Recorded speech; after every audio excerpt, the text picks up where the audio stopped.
thank you, Whip. Let me just here. There we go. Good to see all of you. After we celebrated 1 year of President Trump back in office, it is exciting to say America is coming back. And you can see the signs all around us. All of the indicators that for 4 years under Joe Biden, Democrats seem to want to quickly forget. Democrats never talked for a day while 4 years your gas prices soared. Democrats never said a word about it when for 4 years under Joe Biden, inflation skyrocketed.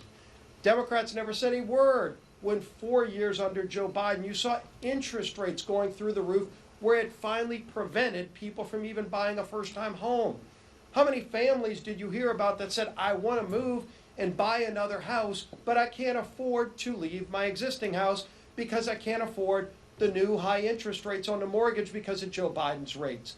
Over and over and over again, you're seeing it all across the spectrum. And then, of course, the open border. Millions of people coming into our country illegally, including violent criminals. And what did Democrats do? They looked the other way. Never said a word about it.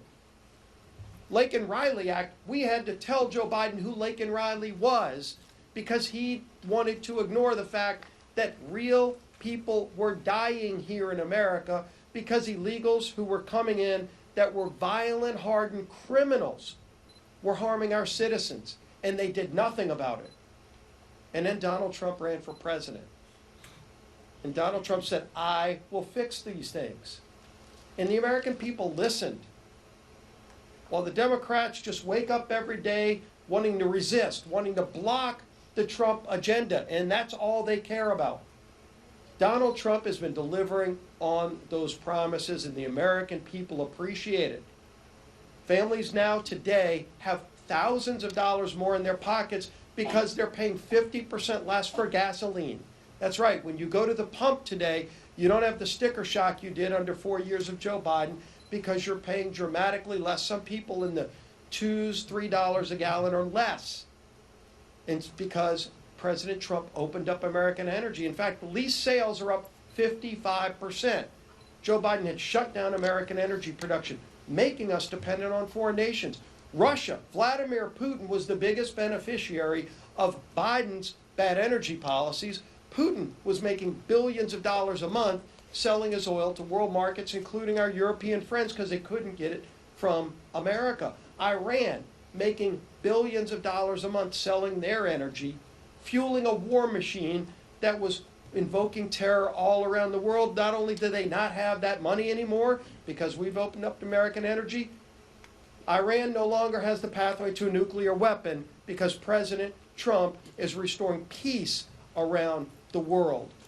And we've worked with President Trump to rebuild a strong military to stand up to the bad guys. Sadly, there are still bad guys around the world. Go look at China. Go look at Russia.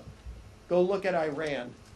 Our friends appreciate that. All of our allies around the world, the president's in Davos right now, making the case for why it's so important for America to finally be back on the world stage, where we can protect our allies. If you look at interest rates, finally coming down.